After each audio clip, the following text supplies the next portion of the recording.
Welcome to Gyandhara People Teacher Online Study Point, and today we are going to study our new topic, intelligent concepts and theories. Meaning and definition of intelligence. So, first of all, I would like to tell you that in our day-to-day conversation, an individual is said to be intelligent in proportion to his success in his general life situation. But according to psychologists, there is much more to it. So let's see from a definition.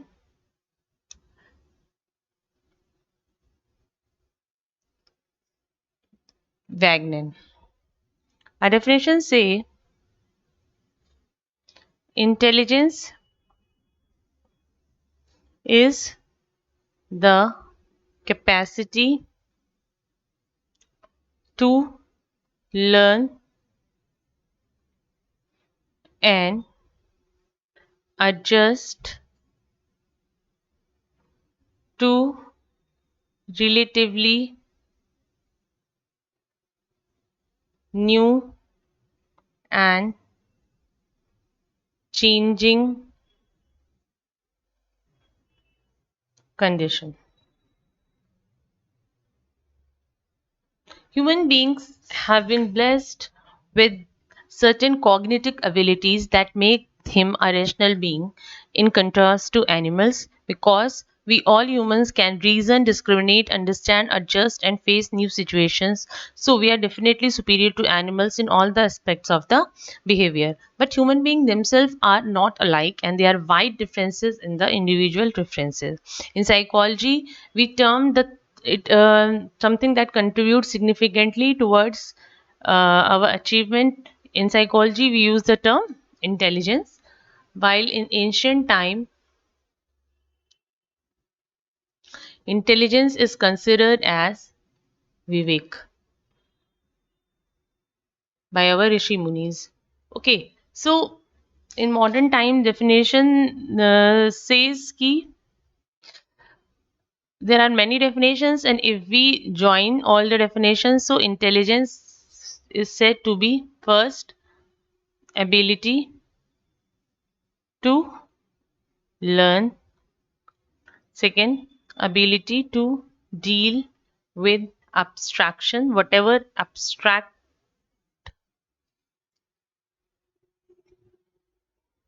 to adapt new situation. Now, with these three dimensions, ability to learn, sorry here, ability to learn, ability to deal with abstraction, and ability to adapt new situation, a person is said only intelligent if he has all these three abilities, irrespective of only academic things. Mark my words that nothing academically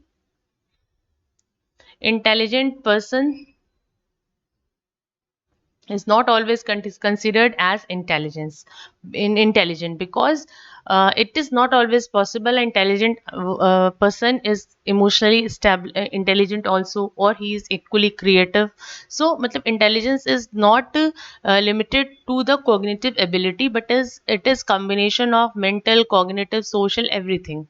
And a person who is having every dimensionally intelligency will be considered as intelligent. So there are misconceptions that intelligence is a memory. Intelligence is not a memory. Very intelligent person may have a dull memory. Intelligence is never a guarantee up against abnormal behavior. It is always a major factor towards contributing achievement. And intelligence is not knowledge. Only having knowledge doesn't make you intelligence. Okay, intelligent person, it is possible that acquisition of knowledge to great extent can make you intelligent, but not 100% intelligence. So there are facts about intelligence. First is intelligence depends upon heredity plus environment. So both the factors equally contribute 50-50%, I guess, and no one can be considered more important than other. Second, distribution is normal curve. Average, maximum people are average, few are dull, and few are intelligent. Okay, इस तरीके से distribution होता है. Intelligent means bright. Third is intelligence growth. So normally if we call vertical growth of a human being extend to 16 to 20 years till, मतलब एक व्यक्ति 16 से 20 साल का होगा तब तक उसकी वर्टिकल ग्रोथ ब्रेन डेवलपमेंट की होती है. और उसके बाद हॉरिजेंटल ग्रोथ जो है वो लाइफ लॉन्ग हो सकती है बाय एक्विजिशन ऑफ नॉलेज. आप जितना नॉलेज गेन करना चाहते हैं आप हॉरिजॉन्टली कर सकते हैं.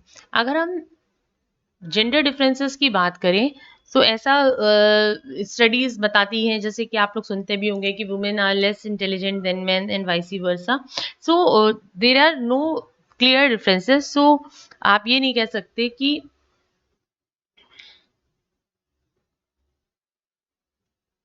Gender difference has nothing to do with intelligence. Either it is a man or a woman, both can be equally intelligent. And fifth and important point is bright and dull can be found in any race, caste, creed, or religion. So born in certain race, caste, creed, or religion doesn't make you intelligent. It can be bright people or it can be dull people. So there are hypotheses that whites are superior in race in comparison to Negroes, but it has been questioned that intelligent is not a birthright of any particular race or group. Intelligence is not a birthright of any particular race or group.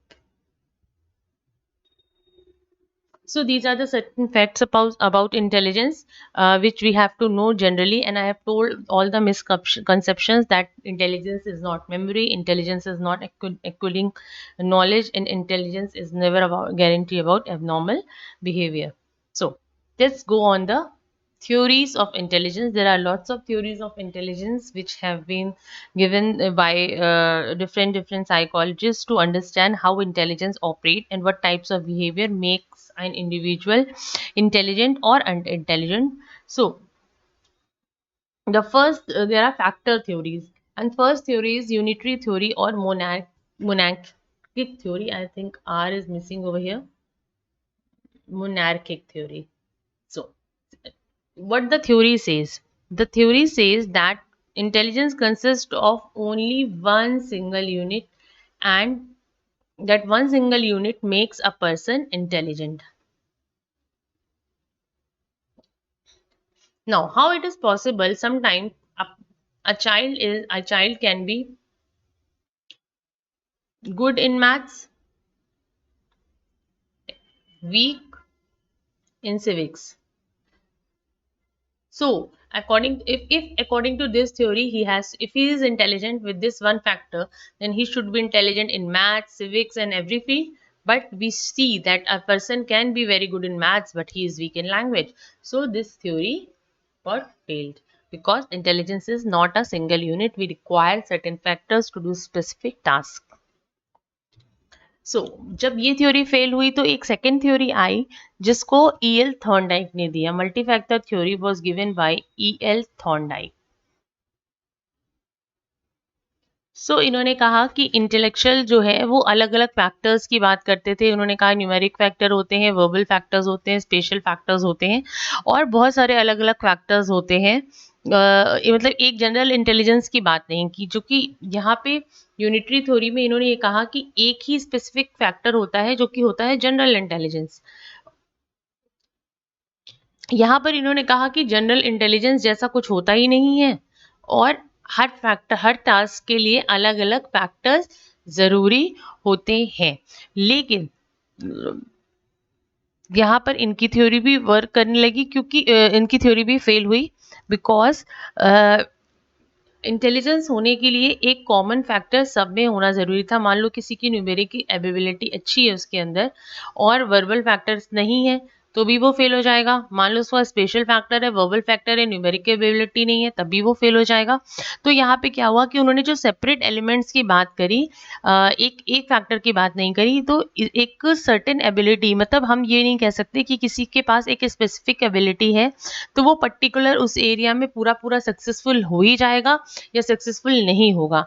तो ये theory सी थोड़ी सी इन्हें confusing लगी, क्योंकि इन्होंने general factor की बात ही हटा दी। जो एक कॉमन फैक्टर सभी टास्क में होना चाहिए था उसकी बात इन्होंने हटा दी।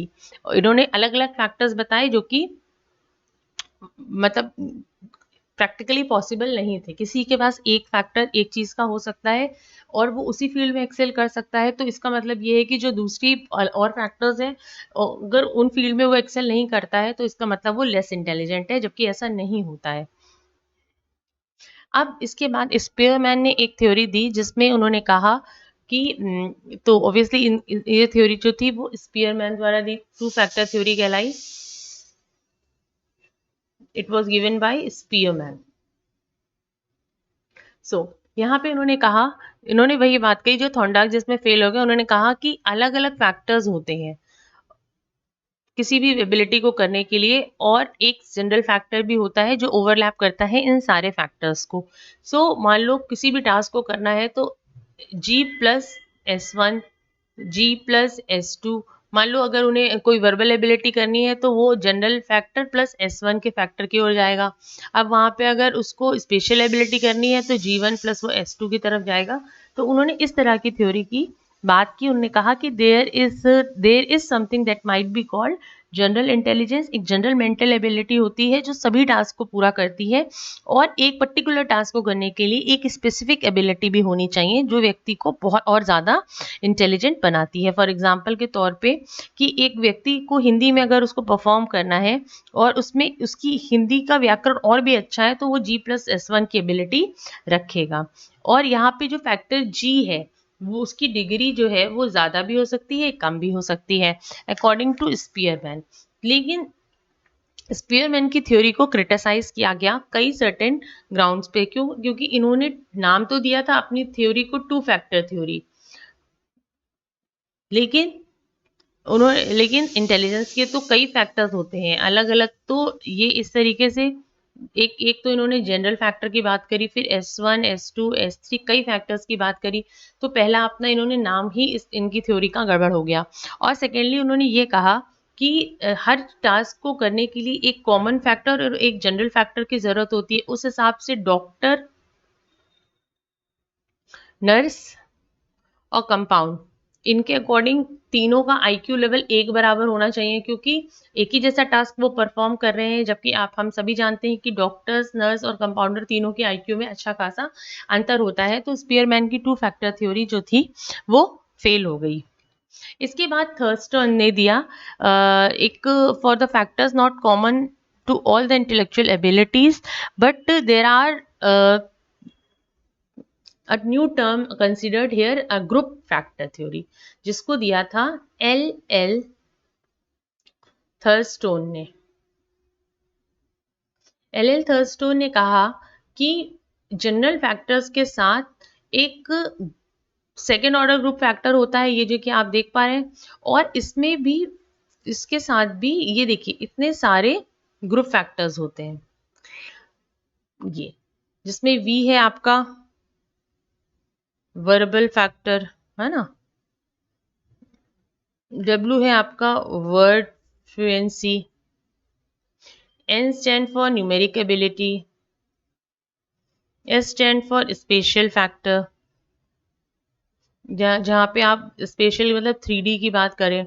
M stand for memory factor, P stands for perceptual factor, मतलब जो चीज जैसी है उसको एज इट इज लेना. एंड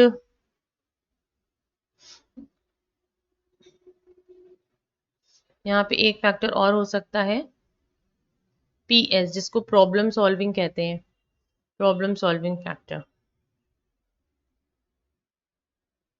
तो यहाँ पे इन्होंने ग्रुप फैक्टर थ्योरी में ये कहा कि जो सेकेंड ऑर्डर के ग्रुप थे वो भी एक पूरे टोटल ग्रुप में होते हैं, और उन्होंने कहा कि ऐसे 9 अलग अलग फैक्टर्स होते हैं जो किसी एक मेंटल एबिलिटी को करने के लिए, कई सारी मेंटल एबिलिटीज को करने के लिए उनका एक प्राइमरी फैक्टर होना चाहिए. लेकिन यहाँ पर इन्होंने भी कॉमन फैक्टर की बात को, ग्रुप फैक्टर में इन्होंने कॉमन फैक्टर की बात की ही नहीं, और इन्होंने कहा कि हर एक मेंटल एबिलिटी को करने के लिए एक स्पेसिफिक फैक्टर रिक्वायर्ड होता है. तो इस तरीके मतलब एक ग्रुप का सर्टेन फैक्टर, मतलब S1 के ग्रुप में मान लो अगर उसे पढ़ाई करनी है तो पढ़ने के लिए उसको कौन कौन से फैक्टर्स होने चाहिए, उसका मेमोरी फैक्टर अच्छा होना चाहिए, उसका एफ फैक्टर अच्छा होना चाहिए.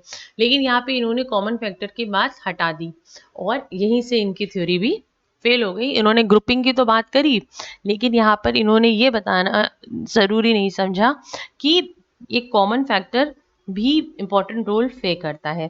And it didn't take Thurstone too long to realize his mistake and reveal a general factor in addition to group factor. तो ये जो आप डायग्राम देख रहे हैं उन्होंने बाद में दिया जब उनकी थ्योरी फेल हो गई. पहले उन्होंने यही कहा उनके एसोसिएट्स ने कि 9 ऐसे फैक्टर्स होते हैं बेसिकली इंटेलिजेंस के, verbal, numerical, word fluency, memory, problem solving, perceptual, और ये अलग अलग फैक्टर्स जब इंसान के अंदर आते हैं तो वो एक सर्टेन मेंटल एबिलिटीज को परफॉर्म करता है, and that is why he is known as intelligent. But क्योंकि उन्होंने जनरल और कॉमन फैक्टर की बात ही नहीं करी थी तो उनकी थ्योरी यहाँ पे फेल हो गई. बाद में उन्होंने उसे जोड़ा. इसके बाद हम बात करते हैं GS Thompson sampling theory. This theory was propagated by G.S. Thompson, who was a brilliant psychologist, and according to the theory, उन्होंने कहा कि जो हमारा माइंड होता है वो डिफरेंट डिफरेंट इंडिपेंडेंट बॉन्ड्स या एलिमेंट्स का बना होता है, और अगर हम सैंपल लें और सेम बॉन्ड्स को यूटिलाइज करें तो आप देखेंगे कि कॉमन पॉपुलेशन में कुछ जनरल फैक्टर्स साथ में होते हैं जो एक सर्टेन टाइप को करने के लिए सभी लोग प्रयोग करते हैं. और उन्होंने कहा कि उन्होंने दोनों पॉइंट्स, मतलब जो थॉमसन का पॉइंट था कि ग्रुप फैक्टर की बात करी, देखिए इन्होंने भी यही कहा कि जब आप दो तरीके के पॉपुलेशन रहते हैं, पॉपुलेशन ए और पॉपुलेशन बी, और उन्हें एक सर्टेन टास्क देते हैं करने के लिए, ठीक है, तो वो जब टास्क को परफॉर्म करते हैं तो कुछ ऐसे कॉमन ट्रेट्स होते हैं जो दोनों ही सैंपल द्वारा बराबर लगाए गए होते हैं. तो जब उन्होंने कहा कि उन्होंने जब इसको सैम्पलिंग की इन फैक्टर्स की तो उन्होंने कहा कि यही वो फैक्टर्स हैं जो इंटेलिजेंस की ओर डिनोट करते हैं, क्योंकि इन फैक्टर्स के द्वारा ही व्यक्ति की इंटेलिजेंस मेजर की जाती है. तो इनकी थ्योरी लगभग जो थी वो एल थॉर्नडाइक की ये multi factor theory,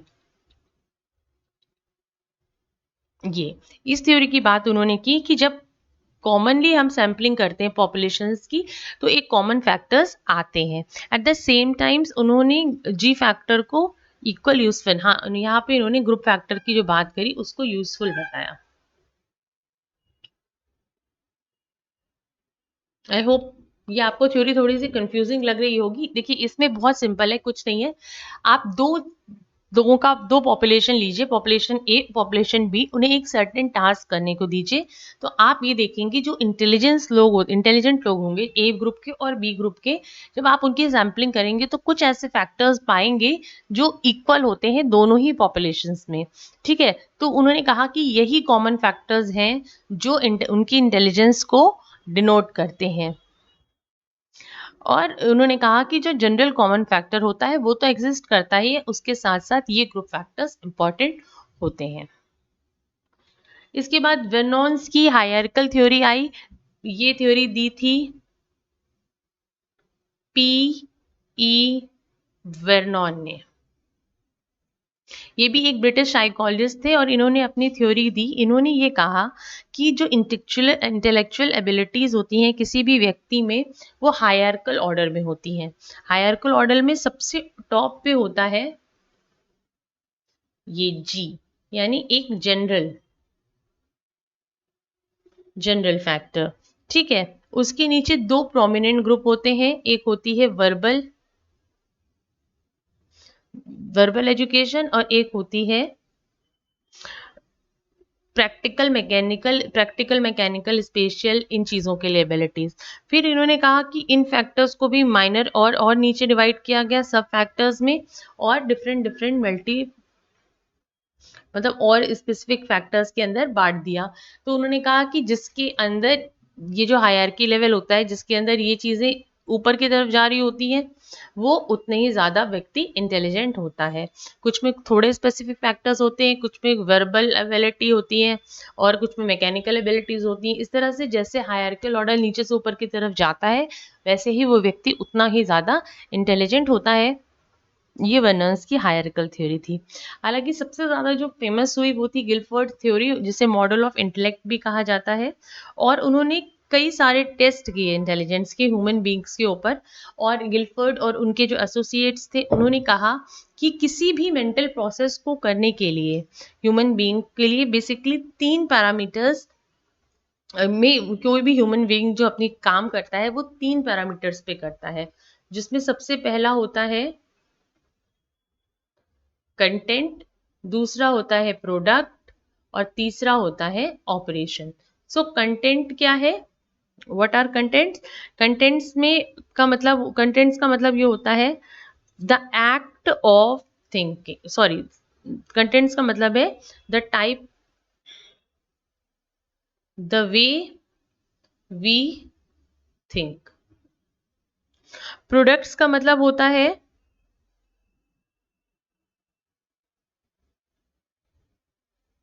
the fruit of thinking. And operations का मतलब होता है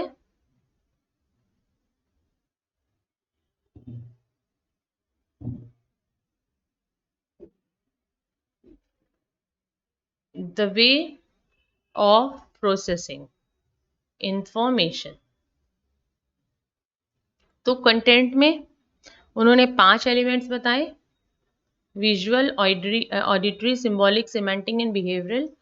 प्रोडक्ट्स में उन्होंने, ऑपरेशंस में भी 5 बताए: वैल्यूएशन, कन्वर्ट, डाइवर्ट, मेमोरी और कॉग्निशन। और प्रोडक्ट्स में उन्होंने 6 बताए, 6 आइडियाज बताए। तो टोटल 150 एलिमेंट्स की बात उन्होंने की। सो 5 × 5 × 6, टोटल 150 एलिमेंट्स उन्होंने कहे कि एक पर्सन की इंटेलिजेंस में 150 एलिमेंट्स या फैक्टर्स होते हैं। अगर आप फिगरल फॉर्म में देखें तो 150 कुल फैक्टर्स हैं या इंडिपेंडेंट एबिलिटीज हैं ह्यूमन बीइंग की। और इसको उन्होंने इस तरीके से जिसे हम यहाँ पिक्चर में भी देख रहे हैं, उसे गिलफोर्ड मॉडल ऑफ इंटेलेक्ट कहा जाता है। अब हम कंटेंट्स की अगर हम बात करते हैं, तो ये है टर्म जिसमें हम सोचते हैं। हम कैसे सोचेंगे किसी चीज़ की स्टिमुलस को? पहले तो विजुअल सेंसेस से देखेंगे, सुनकर सोचेंगे, नंबर, लेटर्स और सिंबॉलिक से देखेंगे। सिमेंटिक का मतलब होता है आइडियाज।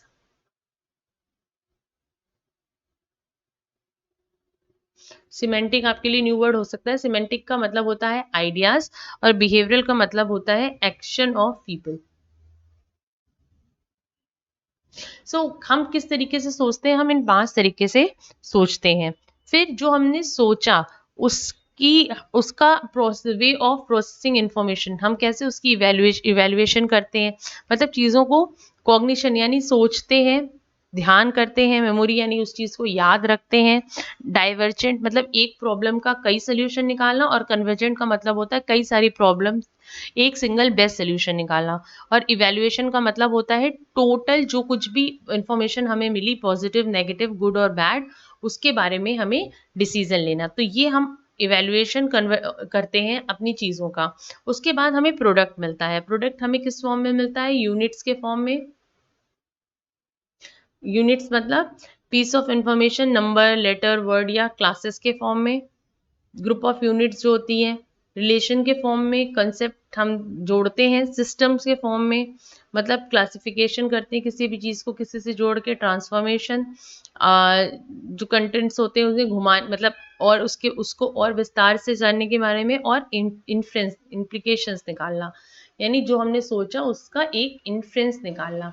सो ये जो तरीके थे ये उन्होंने बताए कि इस तरीके से इंसान सोच सकता है, और सोचने के लिए ये तीन चीज़ें कंटेंट, प्रोडक्ट और ऑपरेशंस ये इनकी ज़रूरत होती है। सो उन्होंने ये कहा कि अगर किसी व्यक्ति को इंटेलिजेंस समझना है तो एक ट्राइग्राम सिंबल होना चाहिए। ट्राइग्राम सिंबल होना चाहिए जिसपे उन्होंने कहा कि ये तीनों एक एक कंटेंट से, एक प्रोडक्ट से और एक ऑपरेशन से, किसी भी टास्क को परफॉर्म करने के लिए इन तीनों में से एक चीज़ की ज़रूरत होती है। अब हम इसको एक एग्जाम्पल से समझते हैं। कैसे? देखिए, यहाँ पर बात करते हैं, एक बच्चा है, अगर हम उससे कहा जाए कि आप एक कैलेंडर में मुझे आज का दिन और आज की डेट बताइए, तो इसको करने के लिए बच्चे को मेंटल ऑपरेशंस के लिए क्या चाहिए होगा, उसको थिंकिंग चाहिए होगी, मेमोरी चाहिए होगी और कॉग्निशन चाहिए होगा। ठीक है, सो पर्टिकुलर केस में वो क्या करेगा, रीड करेगा, प्रिंटेड वर्ड्स की रीडिंग करेगा, फिर उसके बाद अपने कंटेंट पे आएगा और वहाँ पे चेक करेगा, सिंबल्स और नंबर्स को चेक करेगा, और फिर पर्टिकुलरली वो रिजल्ट पे आएगा, और फिर वहाँ से वो अपनी नॉलेज को आइडेंटिफाई करके डेट को बता देगा। तो वो रिलेशन जोड़ेगा कि कल ट्यूसडे था, आज वेडनेसडे था। तो ये देखिए इस तरीके से, जैसे मान लो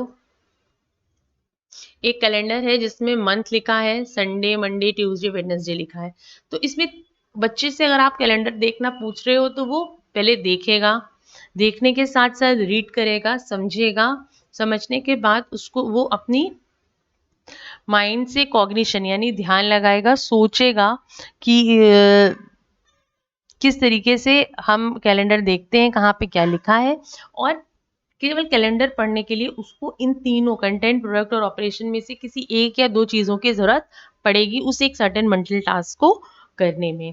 तो इस तरीके से गिलफर्ड ने ये कहा कि तीनों में से ट्राइग्राम मतलब एक एक चीज़ तो तीनों में से किसी भी मेंटल टास्क को करने के लिए ज़रूरी होती है। तो इस तरीके से कई थ्योरीज इंटेलिजेंस के बारे में दी गई। सो कंक्लूजन क्या रहा फैक्टर थ्योरीज का? टोटल 7 थ्योरीज जो है इंटेलिजेंस की दी गई, और उसमें उन्होंने एक कॉमन चीज निकाली कि intelligence consist of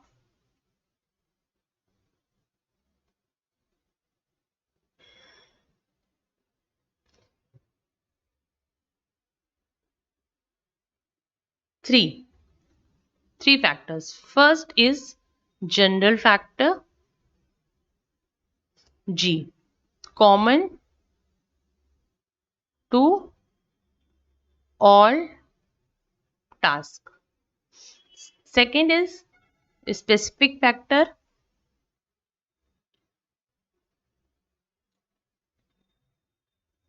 which is specific to task. And third is group factor, मतलब group common to group of specific task। तो तीन तरीके के फैक्टर्स से मिलकर हमारी थ्योरी बनती है, और इस तरीके से एक एलिसिटिक व्यू इन थ्योरीज को जोड़कर जब देखा गया तो यही समझा गया कि एक जनरल फैक्टर होता है जो सभी काम को करने के लिए कॉमन होता है, एक स्पेसिफिक फैक्टर होता है जो एक स्पेसिफिक काम को करने के लिए होता है, और तीसरा ग्रुप फैक्टर होते हैं जो कि एक ग्रुप ऑफ फैक्टर्स होते हैं एक सर्टेन टास्क को करने के लिए कॉमन होते हैं। ठीक है, तो इस तरीके से इंटेलिजेंस की डिफरेंट डिफरेंट थ्योरीज बताई गई। आई होप आपको ये थ्योरीज समझ में आई होंगी, और कुछ थ्योरीज ऐसी थी जो एक ही जैसी थी लगभग, साइकोलॉजिस्ट ने अपनी बात को नॉर्मली रखने की कोशिश की है, पर उन्होंने एग्जाम्पल्स डिफरेंट डिफरेंट दे रखे हैं। सो आई होप कि आपको थ्योरीज आपको मतलब समझ में आ गई होंगी। एंड अगर आपको कोई प्रॉब्लम आती है तो प्लीज़ कमेंट सेक्शन में मुझे बताइएगा। And thanks for watching Gyandhara. Please like share and subscribe.